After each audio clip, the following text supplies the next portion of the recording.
प्यारे दोस्तों, जय हिंद। उन्नति क्लासेस के ऑफिशियल यूट्यूब चैनल पे आप सभी का स्वागत है। दोस्तों, आज हम विभाज्यता की जांच भाग 2 डिविजिबिलिटी पार्ट 2 को पढ़ने जा रहे हैं, जिसके अंदर हम 11 से जो बड़े नंबर्स होते हैं उनकी डिविजिबिलिटी को सीखेंगे। 2 से और 10 तक की डिविजिबिलिटी जो है वो हमने इससे पहले वाली क्लास में सीख ली है। इससे पहले वाली क्लास का जो लिंक है वो आपको इस वीडियो के डिस्क्रिप्शन बॉक्स में मिल जाएगा, वरना आप हमारी जो प्लेलिस्ट है नंबर सिस्टम की उसके अंदर भी जाकर उस वीडियो तक पहुंच सकते हैं। तो बिना देर किए हम चलते हैं विभाज्यता डिविजिबिलिटी रूल सीखने के लिए, और आज हम सबसे पहले सीखेंगे 11 की विभाज्यता। अब 11 की विभाज्यता को सीखने के लिए हमें थोड़ा ध्यान देना पड़ेगा जो इसका रूल कहता है उसके ऊपर। इसका रूल कहता है कि जो नंबर है वो 11 से तब डिवाइड होगा जब उसके इवन प्लेस के ऊपर जो डिजिट रखे हुए हैं और जो ऑड प्लेस के ऊपर जो डिजिट रखे हुए हैं, इवन प्लेस के ऊपर जो डिजिट हैं और जो ऑड प्लेस के ऊपर जो डिजिट हैं, उनका जो डिफरेंस है वो या तो 0 आए या फिर 11 का कोई भी मल्टीपल आए, ठीक है, या फिर 11 का कोई भी क्या हो, गुणज हो। कैसे? देखिए, सबसे पहले हम देखते हैं कि इवन और ऑड जो है वो क्या है, सम स्थान और विषम स्थान क्या है। तो यहाँ देखिए, मैं दोनों मार्कर ले लेता हूँ। मैं जो इवन प्लेस होंगे, सम स्थान होंगे, सम स्थान को मैं ब्लू मार्कर से रिप्रेजेंट करूँगा, और जो ऑड होंगे मतलब विषम स्थान को मैं रेड मार्कर से रिप्रेजेंट करूँगा, ठीक है। अब मान लीजिए ये नंबर जो है वो आपको दिया गया है कि बताइए ये जो है वो 11 से डिविजिबल है या फिर नहीं है। तो आपको क्या करना पड़ेगा, सबसे पहले इवन और ऑड जो प्लेस हैं उस पर देखना पड़ेगा कौन कौन से डिजिट हैं। तो देखिए, विषम को हम रिप्रेजेंट कर रहे हैं किससे, रेड से। तो ये जो 2 है वो एक नंबर पे है, और एक जो होता है वो क्या होता है, एक जो होता है वो ऑड होता है। वैसे अगर देखें, 3 जो है वो क्या है, ऑड है, 2 जो है वो क्या है, ऑड है, और 7 जो है वो क्या है, ऑड है। ये 2, 3, 2, 7 ये जो हैं वो ऑड नंबर्स हैं, ठीक है, ऑड प्लेसेस पर आई हुई वैल्यू हैं, ऑड प्लेसेस पर आई हुई वैल्यू, ठीक है। अब समझिएगा, ऑड प्लेसेस पर आई हुई वैल्यू, विषम स्थान पर आए हुए अंक, ठीक। और समझाने के लिए मैं अलग से लिख देता हूँ, विषम स्थान पर जो अंक आ रहे हैं, विषम स्थानों पर आए हुए अंक, ठीक है, डिजिट्स ऑन ऑड प्लेसेस, ठीक है, ऑड प्लेस। तो जो डिजिट है वो कौन कौन सी है, एक तो 7 है, और आपकी दूसरी डिजिट कौन सी है, 2 है, और कौन सी है, 3 है, और कौन सी है, और फिर 2 है, ठीक है। तो विषम स्थान के ऊपर जो आए हुए अंक हैं वो क्या है, 7, 2, 3, 2, ठीक है, 7, 2, 3, 2। डिजिट ऑन ऑड प्लेसेस कौन से हैं, 7, 2, 3, 2। अब हम देखते हैं जो सम स्थान के ऊपर डिजिट आए हैं, सम स्थान के ऊपर। तो देखो, ये क्या है, ये पहला स्थान था, ये दूसरा जो होता है वो क्या होता है, सम। तो ये हो गया एक सम। 7 जो है वो सम स्थान पे है, और 1 जो है वो भी सम स्थान पे है। तो इवन प्लेस के ऊपर जो भी डिजिट आ रहे हैं, इवन प्लेस डिजिट, वो कौन कौन से हैं, इवन प्लेस के ऊपर हैं 1, और है 7, और है 6, ठीक है। अब देखिए, मैं फिर से आपको बता रहा हूँ, जब कभी भी आपको ये जांचना हो कि संख्या 11 से विभाजित है या फिर नहीं है, तो आपको क्या करना पड़ेगा, सबसे पहले ऑड नंबर्स को एक साथ रखना है, और इवन ऑड नंबर्स का मतलब ऑड प्लेसेस पे आए हुए नंबर्स, ऑड प्लेसेस पर आए हुए नंबर्स को एक पास रखना है, और इवन प्लेसेस पर आए हुए नंबर्स को एक पास रखना है। जैसे मैंने रखे ऑड प्लेसेस में नंबर कौन से आए, 2, 3, 2, 7, 2, 3, 2, 7, 2, 3, 2, 7, यहाँ पे 7, 2, 3, 2, ठीक है। और जो इवन प्लेसेस में नंबर आए वो कौन से आए, 6, 7, 1, ठीक है, 1, 7, 6, 1, 7, 6, ठीक है। कंफ्यूज होने की जरूरत नहीं है। इवन प्लेसेस पर आए हुए नंबर्स को अलग रखना है, और ऑड प्लेसेस पर आए हुए नंबर्स को अलग रखना है, ठीक है। इवन और ऑड नंबर्स को अलग नहीं करना। प्लेसेस को अलग करना है। प्लेस के ऊपर चाहे इवन है या फिर ऑड है उससे कोई मतलब नहीं है, हमें देखना है जो ऑड प्लेस है उसके नंबर अलग और जो इवन प्लेस है उसके नंबर अलग। ठीक है, अब हम क्या करेंगे, इन सभी को प्लस कर देंगे। ठीक है, इन सभी को क्या कर देंगे, प्लस कर देंगे। तो इसे कर दिए प्लस प्लस और प्लस, तो ये क्या हो गया 7 और 2 9, 9 और 3 12, 12 और 2 होते हैं 14। ठीक है, अब इसे देख लीजिए 1 प्लस 7 प्लस 6 बराबर क्या हो गया, तो देखिए 7 और 1 8, 8 और 6 14। ठीक है, 8 और 6 14। अब हमें क्या करना है, विषम स्थानों पर आए हुए अंकों में से माइनस कर देना है सम स्थान पर आए हुए अंकों को। तो ये क्या हो जाएगा 14 माइनस 14 इक्वल क्या हो गया 0। और यही मैंने आपको बताया था कि जब विषम स्थानों पर आए हुए अंक और सम स्थान पर आए हुए अंकों का जो डिफरेंस है, डिफरेंस, ठीक है, अंतर जो होना चाहिए डिफरेंस, ठीक है, वो या तो 0 आए या फिर 11 का कोई मल्टीपल आए, तो वो जो नंबर होगा वो 11 से डिविजिबल होगा। ठीक है, तो देखिए क्या, अब मैं अगर आपसे पूछूं कि ये जो नंबर है वो 11 से डिविजिबल है तो आपको क्या प्राप्त हुआ 0। ठीक है, 0 मिला है हमें, तो ये जो नंबर है वो 11 से डिविजिबल है। समझ में आया आपके?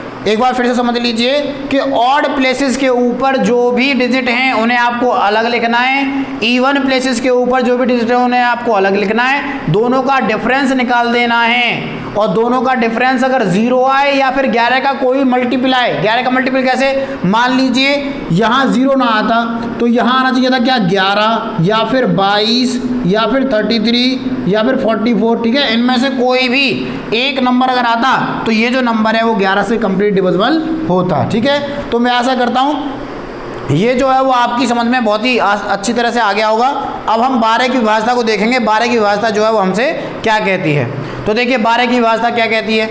अब मैंने पिछली क्लास के अंदर आपको बताया था कि कुछ नंबर जो होते हैं वो मिक्स डिविजिबिलिटी वाले होते हैं। क्या होते हैं, मिक्स डिविजिबिलिटी वाले होते हैं, जिसके अंदर हम क्या करते हैं, नंबर के फैक्टर निकाल देते हैं। ठीक है, जो भी नंबर्स आपको हमें दिया जा रहा है जो कि ये बताइए ये जो नंबर है वो इससे डिविजिबल है या फिर नहीं है, तो जिस नंबर से हमें चेक करना है उसका हमें क्या कर देना है, फैक्टर कर देना है। तो देखो यहाँ क्या है 12, ठीक है, क्या है 12 है 12। अब 12 के जो फैक्टर होते हैं वो क्या होते हैं, एक होता है 3 और एक होता है क्या 4। ठीक है, एक होता है 3 और एक होता है 4। अच्छा चलिए एक चीज़ और समझ लीजिए कि हमें जो फैक्टर्स करने वो इस तरीके करने कि उसके अंदर कुछ भी क्या नहीं आना चाहिए, कॉमन नहीं आना चाहिए। ठीक है, अब जैसे यहाँ पे देखें तो 12 के 2 फैक्टर तो 2 और 6 भी होते हैं और 12 के जो फैक्टर हैं वो क्या होते हैं 3 और 4 भी होते हैं। ठीक है, तो हम ये फैक्टर नहीं लेंगे, हम लेंगे ये वाले फैक्टर, क्योंकि इनके बीच में कुछ भी कॉमन नहीं है। अगर हम इसे ले लेंगे तो हमें क्या करना पड़ेगा, हमें जो है यहाँ 2 का देना पड़ेगा, 2 से डिवाइड देखना पड़ेगा, फिर यहाँ 2 और 3 से देखना पड़ेगा। ठीक है, तो हम इसे नहीं लेंगे फैक्टर को, हम ऐसे फैक्टर लेंगे जिसके अंदर कुछ भी कॉमन ना आए। अब हमारे पास 2 ऐसे फैक्टर कौन कौन से हैं, एक तो 3 है और एक क्या है 4। अब हम 3 से देखेंगे इसे डिवाइड करके। ठीक है, 3 से इसे डिवाइड करके देखेंगे कि ये जो नंबर है वो 3 से डिविजिबल है या फिर नहीं है। अब 3 का डिविजिबिलिटी रूल है, जो 3 का डिविजिबिलिटी रूल है वो क्या कहता है, तो ये मैं आपको पिछली क्लास के अंदर बता चुका हूँ कि 3 का जो डिविजिबिलिटी रूल है वो कहता है कि जो भी नंबर आपको दिया गया है उसके डिजिट का अगर सम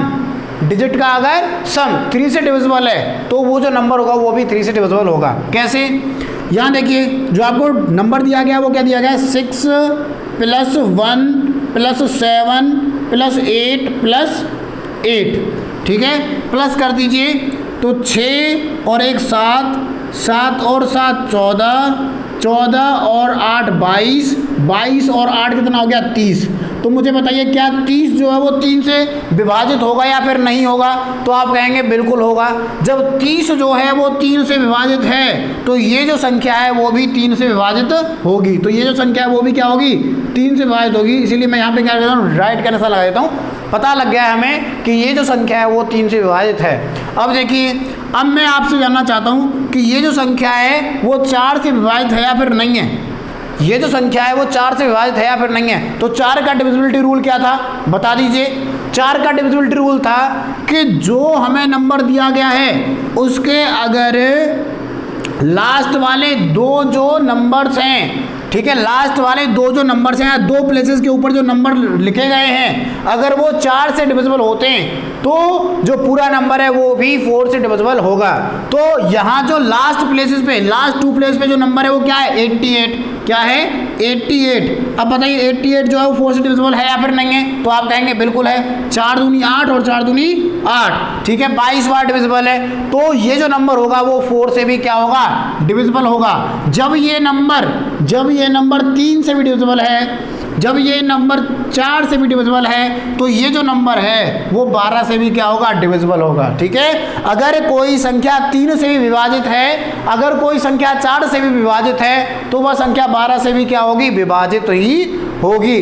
अब ऐसे भी अच्छा, जो हमारे आमतौर पे भाषा है उसे समझ लीजिए। मान लीजिए जो ये जो संख्या है वो इसकी दुश्मन है, मतलब 3 का दुश्मन ये है, 3 का दुश्मन ये है, ये आपस में दोस्त हैं, तो 3 का दुश्मन ये, 4 का दुश्मन ये, तो ये इसका भी क्या होगा, दुश्मन ही होगा। मतलब 3 का भाग इसके अंदर चला जाता है, 4 का भी भाग चला जाता है इसके अंदर, तो 12 का भी भाग क्या चला जाएगा, इसके अंदर चला जाएगा। ठीक है, तो ये हो गई क्या, ये हो गई 12 की विभाज्यता। अब आगे बढ़ते हैं, अब है 13 की विभाज्यता। 13 की विभाज्यता को आप समझिए। 13 की विभाज्यता के अंदर हमें बताया गया है कि यदि किसी संख्या के इकाई के अंक का 4 गुना, यदि किसी संख्या के इकाई के अंक का 4 गुना करके शेष संख्या के अंदर जोड़ दिया जाए तो प्राप्त जो योगफल होता है वो 13 से अगर विभाजित हो तो वह संख्या भी क्या होगी, 13 से विभाजित होगी। ठीक है, एक हमें ये नंबर दिया गया है और हमें बोला गया कि इसमें चेक कीजिए कि ये जो नंबर है वो 13 से डिविजिबल है या फिर नहीं है। ठीक है, तो 2 ही तरीके हैं। अगर बड़ा नंबर दिया गया तो हमें बार बार 13 से इसे डिवाइड करके देखना पड़ेगा, लेकिन हम जो 13 की डिविजिबिलिटी रूल है उसे हम लगा देंगे। तो इसके अंदर बोला गया जो इकाई का अंक है, इकाई का अंदर मतलब 9। ठीक है, इकाई के अंक का हमें क्या करना है, 4 गुना करना है। तो देखिए इकाई के अंक का 4 गुना क्या होगा, पहला स्टेप, इकाई के अंक का 4 गुना कीजिए तो इकाई का अंक है 9 और इसका 4 गुना 9 चौक 36। ठीक है, तो कितना आ गया, 36। अब हमें क्या करना है, इसे शेष संख्या के अंदर, शेष संख्या हमारे पास क्या है, 68। ठीक है, क्या है, 68। अब 68 से जोड़ देना है क्या, 36। क्या, 36। तो 8 and 6 कितना होता है, 14, कैरी 1, तो 6 और 3 9 और 1 10, तो ये कितना हो गया, 104। अब मुझे ये बताइए कि जो 104 है वो 13 से विभाजित है या फिर नहीं है। 104 जो है वो 13 से विभाजित है या फिर नहीं है। अब आप कहेंगे हमें तो जो टेबल है वही नहीं आती, तो कोई परेशानी नहीं है, इसी स्टेप को आप फिर से क्या कर दीजिए, फॉलो कर दीजिए। तो ये क्या हो गया, 104, इकाई का अंक क्या है, 4 का कर दीजिए 4 गुना, तो ये कितना हो गया, 16। क्या हो गया, 16। अब 10 में जोड़ दीजिए 16, तो ये क्या होना, 26। अब बताइए 26 के अंदर 13 का भाग चला जाएगा क्या, तो आप बोलेंगे चला जाएगा। 13 दूनी क्या होते हैं, 26 होते हैं। ठीक है, 13 दूनी क्या होते हैं, 26 होते हैं। 13 अट्ठे क्या होते हैं, 104 होते हैं। ठीक है, यहाँ अगर आपको अगर डिवाइड मतलब पहाड़ा अगर आता, मतलब टेबल अगर आता, तो आप यहाँ भी चेक कर सकते थे। अगर नहीं आता तो एक बार स्टेप को और बढ़ा दीजिए तो आपके लिए आसानी हो जाएगी। ठीक है, तो इस तरीके से हम 13 की विभाज्यता को भी जांच सकते हैं कि 13 की विभाज्यता जो है वो किस प्रकार से निकाली जाती है। अब हम सीखेंगे 14 की विभाज्यता। एक बार फिर से वही मिक्स डिविजिबिलिटी वाला जो कॉन्सेप्ट है वो हमारे सामने आ रहा है, वो और आ रहा है किसके अंदर, 14 के अंदर। ठीक है, किस तरीके से, देखिए मैंने आपको फिर से बता देता हूं।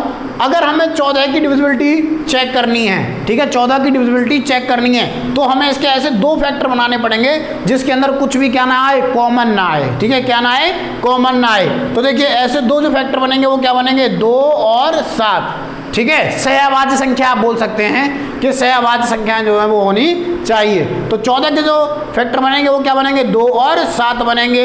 अब मुझे ये बताइए क्या इस संख्या के अंदर 2 से भाग जा सकता है, तो आप बोलेंगे बिल्कुल जा सकता है। क्यों जा सकता है, क्योंकि इसके इकाई का जो अंक है वो कितना है, 4। ठीक है, इकाई का अंक कितना है, 4।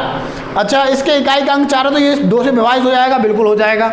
अब मुझे ये बताइए क्या ये संख्या जो है वो 7 से विभाजित है, क्या ये संख्या जो है वो 7 से विभाजित है। तो हम 7 की विभाज्यता को किस प्रकार से चेक करते हैं, हम 7 की विभाज्यता को किस प्रकार से करते हैं, हम अंतिम अंक को लेते हैं, जो अंतिम अंक है इकाई का, ठीक है, इकाई का अंतिम अंक हम लेते हैं।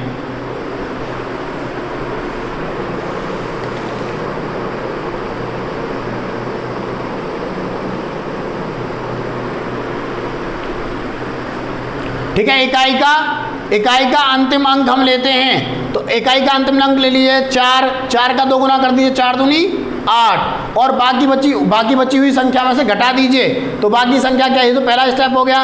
दूसरा स्टेप क्या, बाकी बची हुई संख्या कितनी है 638, इसमें से माइनस कर दीजिए 8, तो ये कितना हो गया 63 और 0। ठीक है, अब मुझे बताइए क्या ये 7 से विभाजित है या फिर नहीं है, तो 7 निम्मा क्या होता है 63, 90 बार चला जाएगा। ठीक है, तो ये जो संख्या होगी वो भी क्या होगी 7 से विभाजित होगी, ये भी जो संख्या है वो 7 से विभाजित होगी। ठीक है, तो जब ये जो संख्या है वो 2 से विभाजित है, ये जो संख्या है वो 7 से विभाजित है, तो यही संख्या जो है वो 14 से भी क्या होगी, विभाजित होगी। ठीक है, आप आसानी से जो है पता कर सकते हैं। अब हम बढ़ते हैं आगे, और आगे फिर से हम सीखेंगे किसकी, मिक्स डिविजिबिलिटी का ही कॉन्सेप्ट, जो कि आएगा किसके अंदर 15 के अंदर। ठीक है, 15 के अंदर हम फिर से मिक्स डिविजिबिलिटी जो है वो सीखेंगे। क्या बोला गया है, देखिए 15 बताया गया, 15 जो है ये जो संख्या है वो 15 से विभाजित है या फिर नहीं है, तो हमें क्या करना पड़ेगा, सबसे पहले इसके 2 फैक्टर निकालने पड़ेंगे। 2 फैक्टर क्या हो गए 3 और 5। ठीक है, 3 और 5, अच्छा 3 का डिवाइड देखिए इसके अंदर, और 5 का डिवाइड देखिए, तो 5 तो आपको आसानी से पता लग रहा है, क्यों, क्योंकि हमने आपको बताया था कि 5 की विभाज्यता जो होती है वो क्या होती है, किसी भी संख्या के अंदर क्या हो, या तो इकाई का 0 हो या फिर क्या हो 5 हो। ठीक है, 0 हो या फिर 5 हो, तो वह जो संख्या होती है वह 5 से विभाजित होती है। तो इसका इकाई का अंक जो है वो कितना है 5, तो ये जो है 5 से विभाजित है। अब बात आई 3 की, तो आप लगा दीजिए यहाँ पे डिजिटल सम, तो देखिए 3 से तो ये 3 खत्म हो गया, 3 से ये 3 खत्म हो गया, उसके बाद क्या बचा 5 और 5 10, 10 और 2 12 में 3 का भाग चला जाएगा, बिल्कुल चला जाएगा, तो ये जो तीनों है ये भी खत्म हो गए। आखिरी जो अंक बचा है 0 के अंदर भी 3 का भाग चला जाएगा, मतलब ये जो पूरी संख्या होगी वो भी 3 से क्या होगी, विभाजित होगी। और जब ये संख्या 3 से विभाजित है और जब ये संख्या 5 से विभाजित है, तो ये संख्या 15 से भी क्या होगी, विभाजित होगी। ठीक है, आपको कोई भी परेशानी उठाने वाली कोई बात इसके अंदर है नहीं। अब वैसे ही 16 का मैंने आपको पिछली क्लास के अंदर बता दिया था कि 16 का जो विभाज्यता का रूल होता है वो क्या होता है। अगर आपको समझ में नहीं आया तो एक बार मैं फिर से बता देता हूँ। देखिए 2 4 8 16 32 मतलब ऐसे नंबर जो 2 के मल्टीपल के अंदर होते हैं। ठीक है, 2 के मल्टीपल के अंदर होते हैं तो उनके अंदर अलग डिविजिबिलिटी रूल लगता है। कैसे, जैसे 2 है, 2 को आप किस तरीके से लिखते हो, 2 की घात 1 के रूप में। वैसे ही अगर 4 है तो 4 को आप कैसे लिख सकते हो, 2 की घात 2 के रूप में। ठीक है, क्या होता है 2 की घात 2 का मतलब हो गया 2 गुना 2 तो हो गया। अच्छा 8 जो है उसे आप कैसे लिख सकते हो, 2 की घात 3 के रूप में। इसका मतलब क्या हो गया 2 गुना 2। अब वैसे ही 16 को आप कैसे लिख सकते हो, 2 की घात 4 के रूप में, तो ये हो गया 2 गुना 2। ठीक है, इस तरीके से लिख सकते हैं। तो देखिए ये जो मतलब है इसका मतलब क्या है कि जैसे हम 2 की विभाज्यता को देख रहे थे, जैसे हम 4 की विभाज्यता को देख रहे थे, जैसे हमने 8 की विभाज्यता पढ़ी है। ठीक है, उसके अंदर क्या बोला गया है, 2 की विभाज्यता के अंदर हम अंतिम एक अंक को देखते हैं। ठीक है, अंतिम एक अंक को देखते हैं। तो जो घात है ना, घात जो है वो यही चीज़ बता रही है कि कौन सा अंक हमें देखना है। तो 2 की घात 1 का मतलब आखिरी एक अंक देखना है। अगर आखिरी का एक अंक कौन सा होता है, इकाई का अंक होता है। आखिरी का अगर एक अंक 2 से विभाजित है तो वह संख्या है जो है वो 2 से ही विभाजित होगी। दूसरा, अगर किसी संख्या के अंतिम 2 अंक अंतिम 2 अंक जो हैं वो 4 से विभाजित हैं तो वह संख्या 4 से विभाजित होगी। अगर किसी संख्या के अंतिम 3 अंक 8 से विभाजित हैं तो वह संख्या 8 से विभाजित होगी। और 16 का डिविजिबिलिटी रूल है वो क्या कहता है कि अगर किसी संख्या के अंतिम 4 अंक 16 से विभाजित हैं, अंतिम 4 अंक 16 से विभाजित हैं तो वह संख्या जो है वह भी 16 से विभाजित होगी। ठीक है, तो 16 का डिविजिबिलिटी रूल बिल्कुल सेम किसकी तरह है, 2 4 8 और 16 की तरह है। ठीक है, अब हम देखने जा रहे हैं किसका रूल। अब देख लीजिए, हम 17 की विभाज्यता देखने जा रहे हैं और 17 की विभाज्यता के अंदर हमें बोला गया है कि यदि किसी संख्या के अंतिम अंक को 4 से गुना कर उस संख्या से घटा देने के बाद शेषफल 17 से विभाजित हो तो वह संख्या भी 17 से विभाजित होती है। जैसे मान लीजिए ये आपको कोई नंबर जो है वो दिया गया है 731। अब हमें करना क्या है, सबसे पहले जो इसका अंतिम अंक है वो लेना है। ठीक है, अंतिम अंक जो है वो लेना, तो अंतिम अंक क्या है 1। ठीक है, इसका कर देना है 5 गुना। तो स्टेप वाइज समझिए कि पहले स्टेप के अंदर हमें अंतिम अंक लेना है, अंतिम अंक का कर देना 5 गुना, तो ये क्या हो गया 5। और दूसरे स्टेप के अंदर बाकी बची हुई संख्या से 73 में से माइनस कर देना है। क्या 73 में से 5 माइनस कर देना है, तो ये कहता है 68। अब मुझे बताइए क्या 68 जो है वो 17 से विभाजित होगा या फिर नहीं होगा, तो आप कहेंगे बिल्कुल होगा। क्यों, 17 चौका कितना होता है 68। ठीक है, 17 4 जा 68 होते हैं, तो ये जो होगा वो 17 से विभाजित होगा। मतलब अगर ये 17 से विभाजित है तो ये जो पूरी संख्या होगी वह भी 17 से विभाजित होगी। अब चलिए, ये तो एक छोटी संख्या थी, अब एक बड़ी संख्या ले लेते हैं और फिर उसे सॉल्व करने की कोशिश करते हैं। देखिए पहला स्टेप फॉलो करते हैं। सबसे पहले अंतिम अंक लीजिए, ये हो गया 8 गुना, इसका कर दीजिए 5 गुना, तो कितना हो गया 40। ठीक है, कितना हो गया 40। उसके बाद जो बाकी बची हुई संख्या है 6211 में से माइनस कर दीजिए क्या 40, तो ये क्या हो गया 1। और यहाँ बचे क्या 11 में से 4 गए तो ये हो गया 7, और यहाँ बचे 1 और ये हो गया 6। ठीक है, 6171। अब मुझे ये बताइए क्या 6171 के अंदर 70 से डिवाइड देना आसान है क्या, तो आप बोलेंगे बिल्कुल भी आसान नहीं है, कोई परेशानी नहीं है। इसी प्रोसीजर को फिर से फॉलो कर दीजिए। तो सबसे पहले हम पहला स्टेप करेंगे क्या, इसका इकाई का अंक देखिए, इकाई का अंक कितना 1, इसका कर दीजिए क्या 5 गुना, तो ये कितना हो जाएगा 5। और बाकी बची हुई संख्या से क्या 617 से माइनस कर दीजिए 5, तो ये कितना हो जाएगा 612। ठीक है, 612। अब मुझे ये बताइए क्या ये जो संख्या है वो 17 से विभाजित है, तो ये अभी भी आसान नहीं है। ठीक है, तो हम क्या करेंगे फिर से फॉलो कर देंगे। तो इसका जो पहला अक्षर है, पहला जो अंक है वो क्या है, अंतिम अंक 2 गुना 5, तो कितना हो गया 10। क्या हो गया 10। अब दूसरा स्टेप क्या है, दूसरा स्टेप है 61 माइनस करना है 10।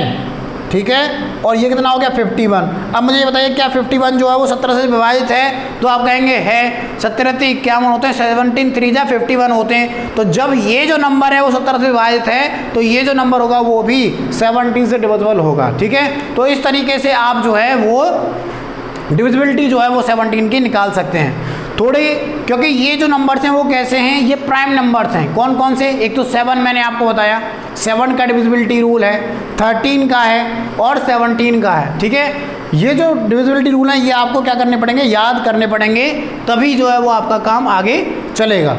अच्छा, उसके बाद अब 18 की विभाज्यता जो है फिर से क्या है, मिक्स्ड डिविजिबिलिटी के ऊपर है। मिक्स्ड डिविजिबिलिटी के जो रूल है वो क्या कहता है कि आप फैक्टर कीजिए। चलिए आप मुझे इसका जो आंसर वो कमेंट बॉक्स के अंदर देना कि जो 18 की विभाज्यता है उसके 2 जो फैक्टर्स होंगे, ये जांचने के लिए कि 18 से विभाजित है या फिर नहीं है, वो 2 फैक्टर्स कौन से होंगे। ठीक है, ये आप मुझे जो है कमेंट बॉक्स के अंदर आप बताइएगा। दूसरा है 19 की विभाज्यता। ठीक है, 19 की विभाज्यता में हमें क्या बोला गया है कि दी गई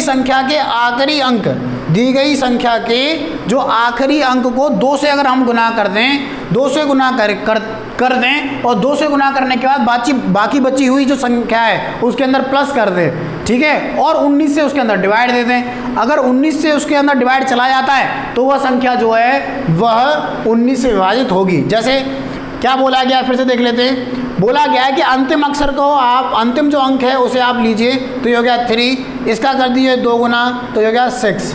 ठीक है, बाकी बची हुई जो संख्या है क्या 925। ठीक है, 925, और इसमें से क्या कर दीजिए प्लस। ठीक है, क्या कर दीजिए प्लस, तो ये क्या हो जाएगा, ये हो जाएगा 9 और 6 11, 1 और ये हो गया 3 और ये हो गया 9। ठीक है, 931 हो गए। अब मुझे ये बताइए क्या 931 के अंदर 19 से भाग देना आसान है, जिन बच्चों जिन्हें जो टेबल है वो नहीं आते उनके लिए आसान नहीं है। तो इसी प्रोसीजर को हम क्या करेंगे, फिर से फॉलो कर देंगे। कैसे, पहला स्टेप है, पहले जो अंक है उसे लीजिए, जो अंतिम अंक है उसे लीजिए, उसके अंदर मल्टीप्लाई कर 2 गुना कर दीजिए, जो होगा 2, और बाकी बची हुई जो संख्या है क्या 93, 93 में प्लस कर दीजिए 2, तो ये कितना हो गया 95। अब बताइए 95 के अंदर डिवाइड दे सकते हैं 19 का, बिल्कुल दे सकते हैं। 19 पंजे 95 होता है, 19 5 जा 95 होता है, ठीक है। तो ये जो नंबर है वो किससे डिविजिबल होगा, 19 से विभाजित होगा। इसी तरीके से जब हम आगे बढ़ेंगे तो 20 की विभाज्यता आएगी, उसके बाद 21 की आएगी, और उसी तरह से 25 की विभाज्यता है। अब 25 की जो विभाज्यता है उसे भी आप समझ लीजिए। जैसे मैंने आपको 2 4 8 16 32 इस तरह की विभाज्यता बताई, वैसे ही किसकी विभाज्यता है, 5 की जो घातें होती हैं उसकी विभाज्यता है। जैसे 5 जो था उसका मतलब क्या था, 5 जो था उसका जो मतलब था वो ये था कि 5 की विभाज्यता है जिस मतलब जो इकाई का अंक है उसके ऊपर क्या हो, या तो 0 हो या फिर क्या हो 5 हो, ठीक है। अगर 25 की विभाज्यता देखें तो 25 को हम लिख सकते हैं 5 की घात 2, ठीक है, 5 की घात 2। अगर किसी संख्या के अंतिम 2 अंक के अंदर 25 से भाग चला जाए, अंतिम 2 अंक के अंदर 25 से भाग चला जाए तो वह जो संख्या होती है वो 25 से विभाजित होती है। वैसे ही अगर 125 को देखें तो उसे हम लिख सकते हैं क्या, 5 की घात 3। अगर किसी संख्या के अंतिम 3 अंक के अंदर 125 से मतलब भाग चला जाए तो वह संख्या जो है वो 125 से विभाजित होगी। अगर ऐसे ही 625 को अगर देखें, अगर किसी संख्या के अंतिम 4 अंकों के अंदर 625 से भाग चला जाए तो वह संख्या जो होती है वह 625 से पूर्णतः विभाजित होती है। तो इस तरीके से हम अब सीखते सीखते 25 तक की विभाज्यता के ऊपर पहुंच चुके हैं।